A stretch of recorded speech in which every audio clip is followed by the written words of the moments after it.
So we've got a new Fantastic Four film. With that, we are grading all 5 Fantastic Four films from the worst to the best.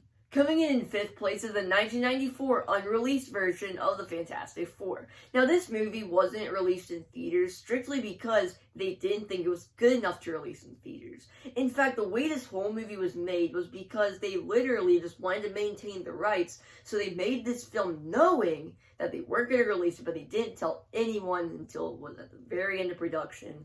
And it is just a really bad situation all around. Same thing with, Fantastic, which I'll talk about later.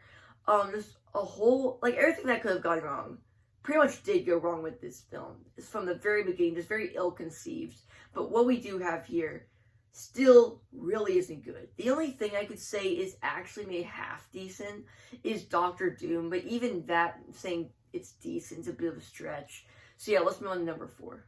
Coming in at number 4 is Fantastic Four: Rise of the Silver Surfer. Now, I think this movie takes all of the worst things from that original early 2000s film, puts it in here, but makes it 10 times worse.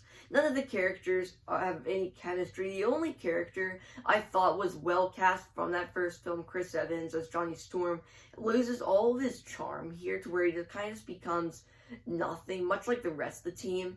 This movie really just is kind of a proof of concept of why these people were not well cast, even if the first one was not for you. The only thing I can really point at to being pretty cool is the Silver Surfer, but really everything else, there's so much going on, a bunch of jumbled plot lines, very messy. So all the good things in that first early 2000s film kind of slips through the cracks. Let's move on to number 3. Coming in at number 3, Fantastic, aka Fantastic Four 2015.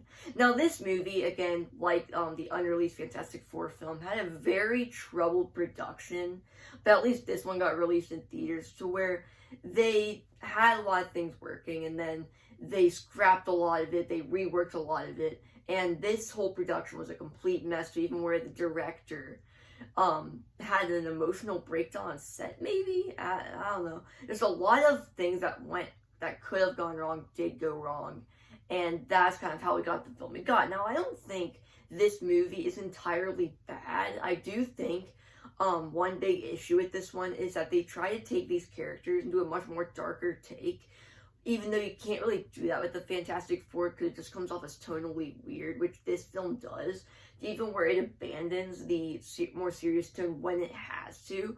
And now, I don't think this entire film is bad, but it is certainly wasted potential, because you have Michael B. Jordan as the Human Torch. I think that's an amazing idea.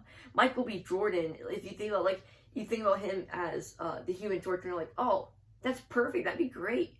But here, it's underdeveloped, much like most things. I certainly think if this movie would have ended up being a sequel, it would have greatly made this film better or worse, because this is certainly a movie that was made with a sequel in mind.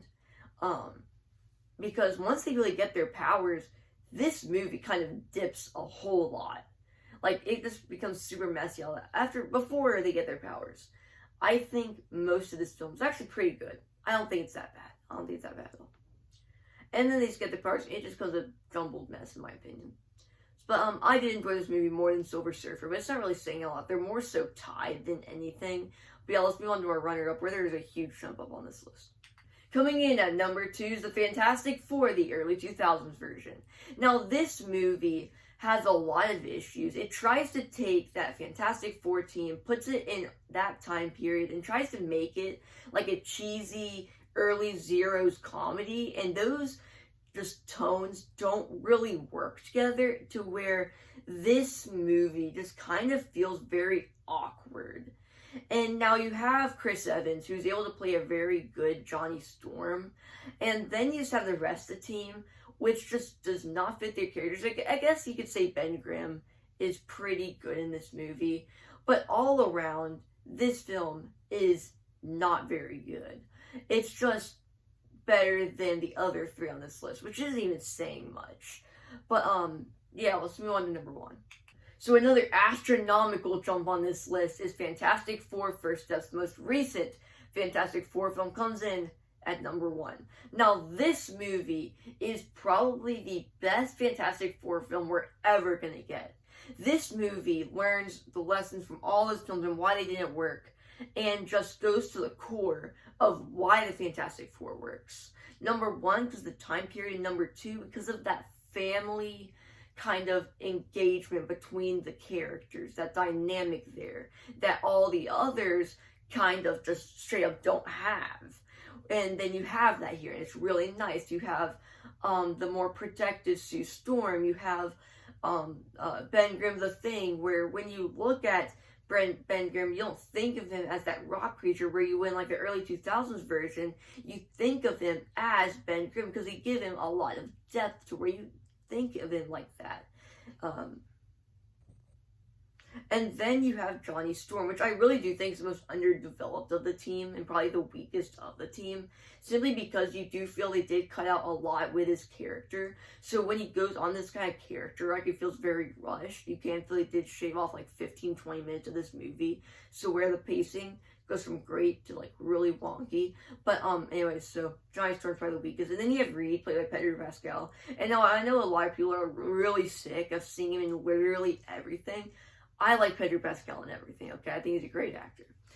And he's really good at pulling off this take of Reed, which you really hadn't seen in film yet, because all the previous versions, this is very like quirky, kind of like happy, cheered up guy. But then here, he's kind of like much more sorrow. Like whenever he fails to do something, he is very kind of down in the dumps about it. Unlike in the other films where they wouldn't be able to give him that level of depth because they just didn't go to that extent to give the family dynamic, the main core of the Fantastic Four, that time. And that's where this film succeeds and the other ones drastically fail. And then you just have the set design where every time you go into the city, it's very dynamic, it's very beautiful. And then you have Shia LaBeouf, who is doing who's an amazing character. I don't know anything about her from the comics, but she was cool here. Galactus had this huge size and scale through many editing tricks that if you look into the behind the scenes, it'll just make you appreciate it more. So little things like that, and that is my ranking of the Fantastic Four films. If y'all enjoyed this video or any other content, please subscribe. I'll see you in the next one. Goodbye.